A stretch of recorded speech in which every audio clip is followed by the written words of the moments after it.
Hi everyone, आप सबका welcome है आपके अपने चैनल वेब स्टूडियो में। फ्रेंड्स, आज मैं बात करने वाली हूँ जिन लोगों का सीटेट का एग्ज़ाम होने वाला है, अभी हुआ नहीं है और बहुत सारे स्टूडेंट का तो हो चुका है।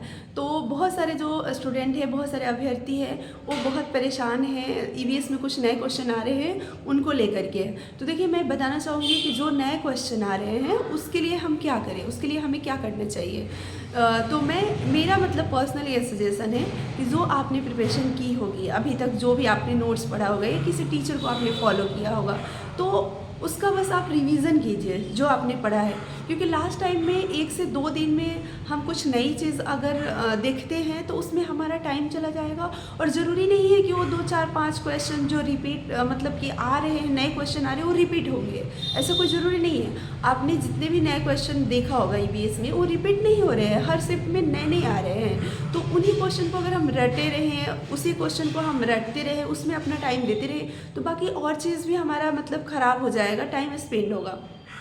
तो इसलिए जो आपने सीडीपी पढ़ी है, क्योंकि सीडीपी में देखिए पूरा इजी आ रहा है, मतलब अच्छा आ रहा है। जो भी कंटेंट आपने पढ़ा होगा, अगर अच्छे से पढ़ा होगा तो सारे क्वेश्चन को आप अटेम्प्ट कर सकते हैं, तो उसको आप कीजिए। उसके बाद मैथ्स की थोड़ी सी मैं बात करने वाली हूँ कि मैथ्स में कौन कौन से क्वेश्चन कहाँ कहाँ से आपको करने हैं। ठीक है, देखिए न्यूमेरिकल वैल्यू केवल चेंज रहेगा, बाकी प्रीवियस ईयर का हमने बहुत सारा क्वेश्चन अपने चैनल पर करवाया है आप सभी लोगों के लिए। तो आप देखिए, हर पेपर में चीज़ें रिपीट हो रही है, बस न्यूमेरिकल वैल्यू कुछ चीज़ें बस चेंज होती है। तो मैथ्स में आप पूरा मार्क्स लेकर आ सकते हैं। ठीक है, आप सीडीपी में लेकर आ सकते हैं। हिंदी इंग्लिश आपका पैराग्राफ हो जाता है, पेडागोजी हो जाता है। अगर इसको आप कर लेते हैं तो इसमें कोई ज़्यादा चेंज नहीं है, जो भी है ईवीएस में थोड़ा सा है।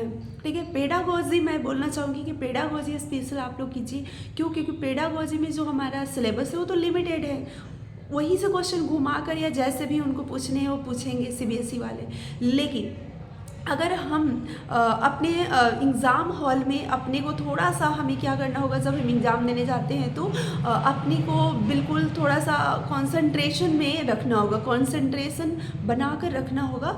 क्योंकि पेडागोजी सॉल्व करते समय थोड़ी सी भी अगर कंसंट्रेशन आपकी गड़बड़ होती है तो क्वेश्चन मिस्टेक हो जाता है, क्योंकि वहाँ पर लॉजिकल थिंकिंग वाले क्वेश्चन होते हैं। तो गहराई से आपको पढ़ना होता है और समझना होता है साथ साथ में। तो मैं ये बोलना चाहूँगी कि आप सभी लोग जब भी क्वेश्चन आप करें तो कंसंट्रेशन के साथ करें, और बिल्कुल आप डरे नहीं। अगर कोई बोलता है कि क्वेश्चन हार्ड आ रहे हैं, ये शिफ्ट हार्ड आ रहा है, ईवीएस हार्ड आ रहा है, तो आप इन सब चीज़ों को अपने माइंड में फिट मत कीजिए।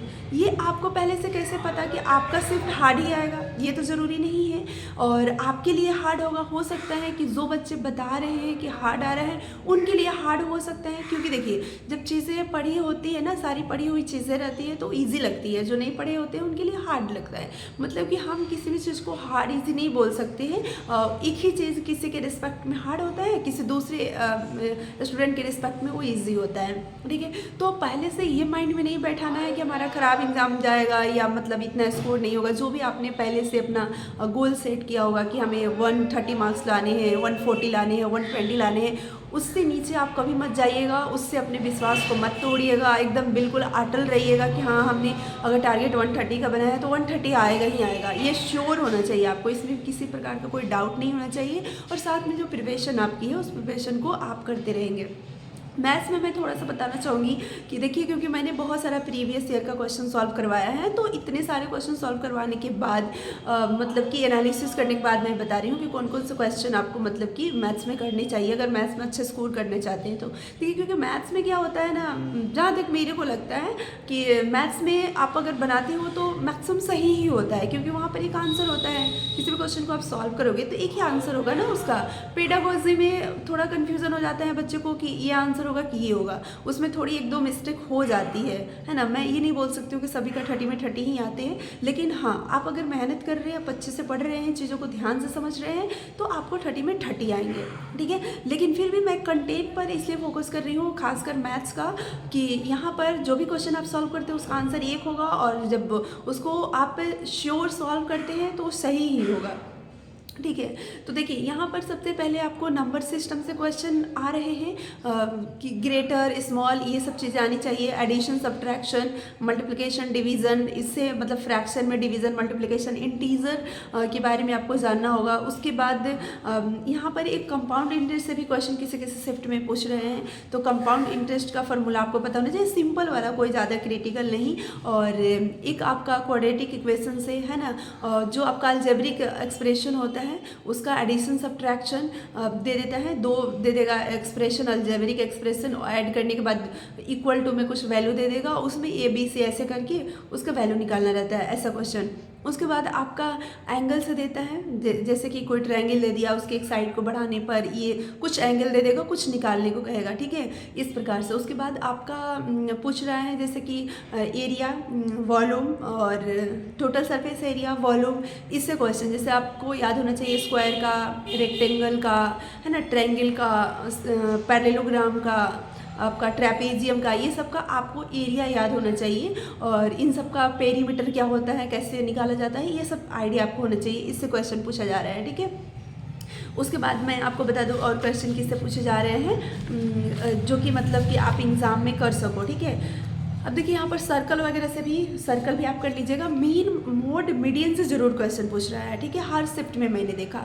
तो मोड आपको निकालने आना चाहिए, मीन आपको निकालने आना चाहिए, मोड आपको, मीडियन आपको निकालने आना चाहिए, परिसर यानी कि रेंज क्या होता है वो आपको निकालने आना चाहिए। तो इससे क्वेश्चन मतलब एक ही क्वेश्चन में दे देगा। उसके बाद प्रोबेबिलिटी से क्वेश्चन पूछ रहा है, ठीक है, जैसे कोई नंबर दे देगा, जैसे 29 से 80 तक, ठीक है, नंबर दे दिया, इसमें भाज्य संख्या होने का प्रोबेबिलिटी या अभाज्य संख्या ना होने का प्रोबेबिलिटी, इस तरीके से क्वेश्चन पूछेगा। तो आपको प्राइम नंबर और ये सब पता होना चाहिए, प्राइम नंबर क्या होता है, तभी आप निकाल पाएंगे वहाँ पर। इसके अलावा मैं आपको बताना चाहूँगी कि और क्वेश्चन क्या पूछ रहे हैं। देखिए ज्योमेट्री से भी एक दो क्वेश्चन पूछ रहे हैं, ज्योमेट्री आपको पता होना चाहिए। उसके बाद फ्रैक्शन तो मैंने आपको बता ही दिया है, फ्रैक्शन से।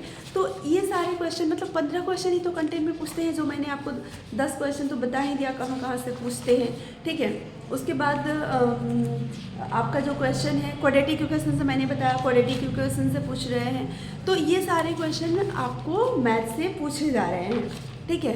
तो इन सब चीज़ों को अगर आप कर लेते हैं तो मुझे नहीं लगता है कि फिर मैथ्स आपका नहीं हो पाएगा, ठीक है। और पेडागोजी आप कर लीजिए साथ में। तो आप अगर 30 मार्क्स का आपका सीडी पे अच्छा हो जाता है, 30 मार्क्स का आपका मैथ्स अच्छा हो जाता है, 30 मार्क्स का आपका इंग्लिश पर अगर आप में बहुत सारे लोगों को दिक्कत हो रहा है, हिंदी पैराग्राफ में तो कोई दिक्कत नहीं होगा, ग्रामर बहुत कम पूछे जा रहे हैं। पर अगर आप से फ्रेंड्स अगर आप कुछ भी क्वेश्चन आधा भी अगर आप सही करते हो और पेडागोजी को अगर आप कमांड करते हो तो मुझे लगता है 120 तो कहीं नंबर नहीं जाएगा, ये सभी लोग लेकर आ सकते हैं। तो मैं यही चाहूँगी कि पेडागोजी का सिलेबस जो है लिमिटेड है, उसके ऊपर आप फोकस कीजिए। कंटेंट जो है जो आपने कर रखा है तो अच्छी बात है, अगर आप नहीं कर रखे हैं तो पेडागोजी के ऊपर फोकस कीजिए। और जो आपको लगता है ना कि ये कंटेंट हमारा रेडी है, थोड़ा सा बस रिवीजन करने की जरूरत है, उसी को कीजिए। नई चीज़ों के चक्कर में आप पढ़िएगा तो पहले जो आप पढ़ रखे हैं वो भी आपका खिचड़ी पक जाएगा। तो इसलिए मैं चाहूँगी कि जो आप पहले से पढ़ रखिए उसको बस थोड़ा सा रिवाइज करके अपने माइंड में रिमाइंड कर लीजिए, ताकि एग्जाम हॉल में जाए तो ऐसा ना लगे अरे ये तो पढ़े हैं बट याद नहीं आ रहा है, ऐसा होता है ना, तो ऐसा ना लगे, ठीक है। तो बस यही मैं थोड़ा सा इन्फॉर्मेशन देना चाह रही थी, बताना चाह रही थी, क्योंकि बहुत सारे बच्चे परेशान हैं एग्ज़ाम को लेकर। प्रेशर बिल्कुल नहीं लेना है, बिंदास एग्ज़ाम में जाना है, कोई टेंशन नहीं लेना है और आराम से जाकर रिलैक्स माइंड से आपको एग्ज़ाम देना है। क्योंकि जब माइंड आपका रिलैक्स रहेगा ना तो सारे क्वेश्चन अच्छे से आप अटेम्प्ट करेंगे और अच्छा मार्क्स लेकर आएंगे। प्रेशर में कभी कभी क्या होता है कि जो चीज़ें हमें याद होती है वो भी हम भूल जाते हैं, तो इसलिए हमें प्रेशर बिल्कुल नहीं लेना है एग्ज़ाम का। जो होगा वो देखा जाएगा। हमने अपनी से तैयारी करी है ना, अच्छे से हमने अपना बेस्ट दिया है ना, जो हमारे कंट्रोल में है उसको हम 100% करेंगे, और बाकी जो हमारे कंट्रोल में नहीं है उसके लिए हम क्या करेंगे। अभी देखिए पेपर लीक होने का जो मतलब न्यूज़ चल रहा है कि सीटेट का पेपर लीक हुआ है। अब इसमें आप क्या कर सकते हैं, आप सभी लोगों को पता है कि सीटेट का जो पेपर है वो अगर लीक भी होता है तो सीबीएसई वाले इसको एक्सेप्ट नहीं कर रहे हैं, लेकिन ये सही है, ये मतलब सही है कि लीक हुआ है। आरा में जो पेपर लीक होने की बात की गई है या बिहार में, यूपी में, जो भी, ये बात राइट है, सही है। बहुत सारे बच्चों ने मुझे बताया 2-2.5 लाख में लोग सेटिंग दे रहे हैं, लेकिन इससे हमें पैनिक नहीं होना है, इससे हमें पैनिक नहीं होना है, क्योंकि हम पैनिक होंगे तो हमारा एग्ज़ाम खराब होगा और सीबीएसई वाले कुछ करेंगे नहीं।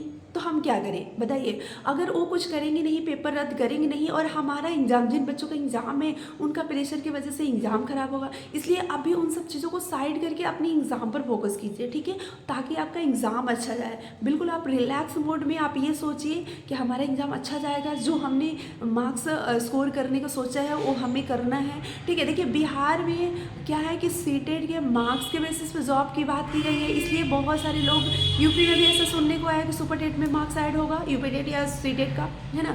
तो कहने का मतलब इस वजह से लोग मतलब ऐसा करने लगे हैं कि मार्क्स इसमें ज़्यादा लेकर आए जॉब पाने के लिए। बाकी और एग्ज़ाम में तो ऐसा नहीं है कि इसके मार्क्स का कोई वैल्यू है ना।